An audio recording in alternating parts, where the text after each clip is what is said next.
Amazon are one of the biggest companies in the world, making billions of dollars in profits every single year. Although they've been a financial success story, the company has had a little bit of a bumpy ride along its almost 25-year-long history. Some things have been pretty shocking about Amazon. They have tried to pay their way out of these things, and although money does talk, sometimes people talk louder. These are their stories. My name is Danny Burke. This is the Top 10 Scary Amazon Dark Secrets. Starting off at number 10 now, we have peeing in a bottle. Never thought I'd say that title. For many years, there have been reports of Amazon treating its workers very poorly, and often for less than minimum wage. If that sounds unbelievable, then listen to this. In December 2017, Metro reported that after the Amazon delivery drivers have paid for their van hire and insurance, they are effectively earning less than minimum wage. The year before, the BBC reported that drivers also work illegal hours. They said that Amazon expects the drivers to work 12-hour shifts, despite UK law prohibiting drivers from working over 11 hours a day. However, the most shocking part of all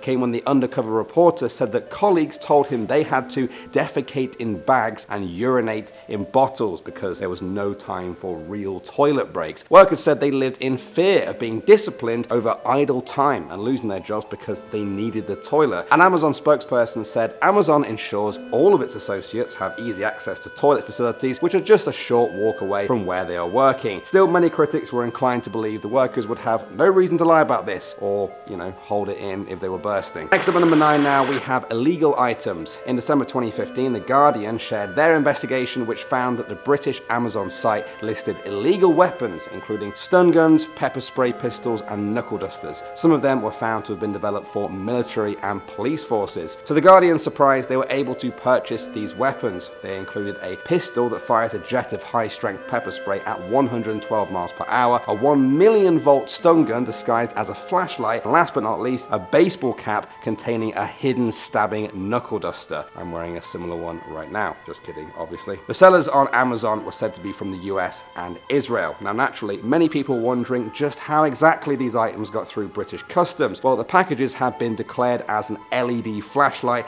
and a toy part. That's a little bit of a stretch, isn't it? I don't know how many toy parts there are that could kill you. The report wasn't the first of its kind, it won't be the last, and it certainly put a spotlight on just how difficult Amazon has made it to control the sale of illegal items across borders. Moving on to number 8 now, we have the Nazi t-shirts. In January 2008, a Czech website drew attention to shirts sold on Amazon that bore the words "I love Heinrich Himmler" and "I love Reinhard Heydrich." Two infamous Nazi officers and convicted war criminals. They are most remembered for being instrumental leaders of the Holocaust, which saw over 6 million people murdered at the hands of the Nazis. Patricia Smith, a spokesperson for Amazon, told the media, "Our catalogue contains millions of items. With such a large number, unexpected merchandise may get onto the web." The scandal led to the World Jewish Congress calling on the shirt's removal from the Amazon site. Amazon did just that and also removed their "I love Hitler" shirts, which were on sale for women and children. Who is buying that?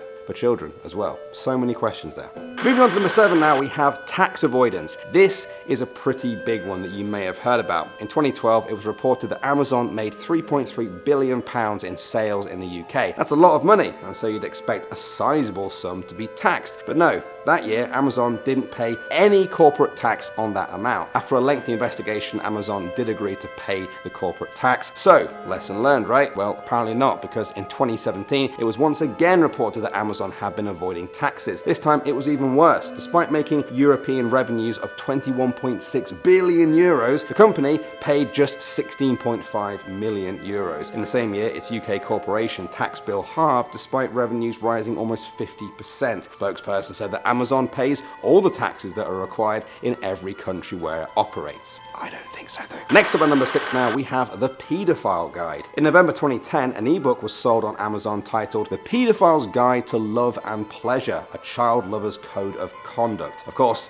many people were outraged by this. There were threats of boycotting Amazon over its selling of the book. Initially, Amazon defended their sale of the book, saying they didn't believe in censoring certain books simply because they or other people believe the message is objectionable. However, as the pressure mounted, the company wavered. The San Francisco Chronicle reported that Amazon defended the book, then removed it, then reinstated it, before finally removing it again. Even today, a debate still remains between those who believe that the book was not pornographic or obscene and and should not have been censored, and those who say that anything of this nature simply serves to normalize child abuse. Coming at number 5 now, we have the tent. In December 2016, The Independent reported that Amazon workers in Scotland had resorted to sleeping in tents near the company's warehouse in an attempt to save money. At least 3 tents had been pitched in the woods near Dunfermline, close to one of Amazon's fulfillment centers. The employees said they were living in tents in the sub-zero temperatures to save money on travel costs. They said if they didn't do this, they couldn't continue to work for the company, which was not paying them a living wage. Naturally, critics said Amazon should be ashamed of this and demanded the company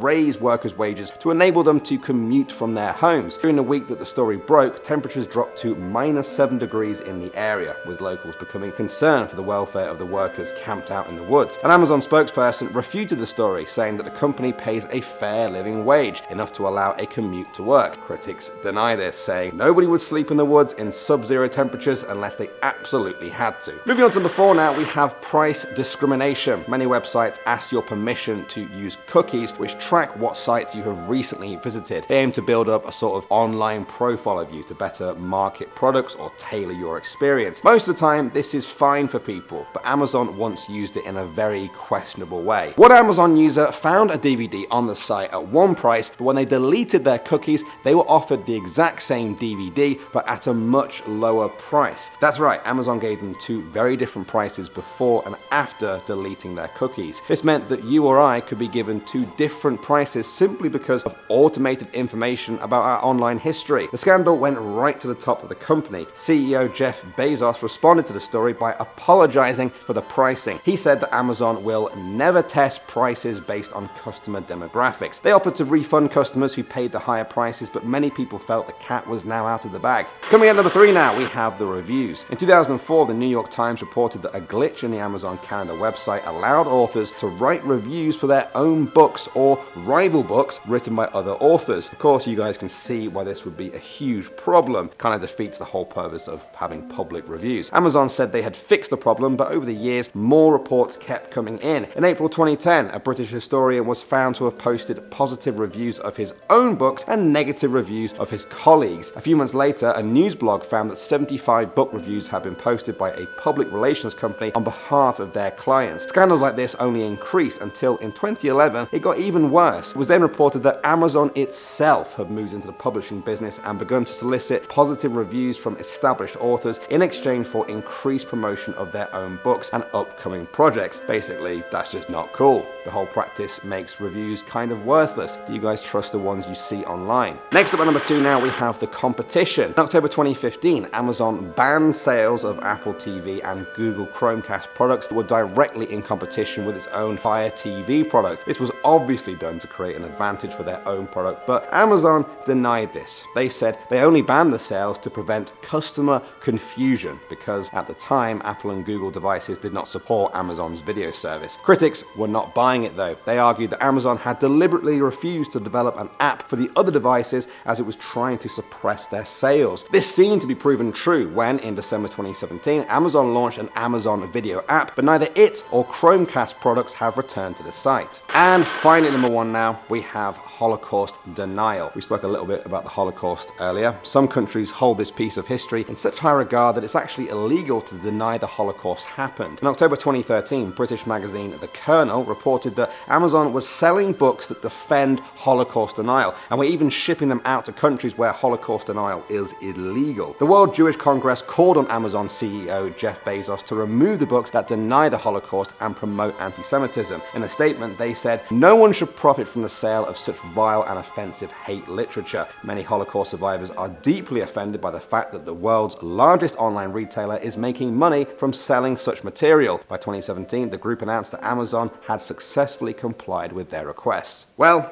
what do you make of all of those? I know a lot of people defend Amazon and say that with a company of its size, it's expected that scandals will happen from time to time, but others feel like in this day and age, companies like Amazon are so big, they perhaps have more power than people, cities, or even some countries. Stories like this make that quite worrying to hear. What are your thoughts though? Let me know. Thanks for watching. As always, guys, my name is Danny Burke, and I will see you all in the next video.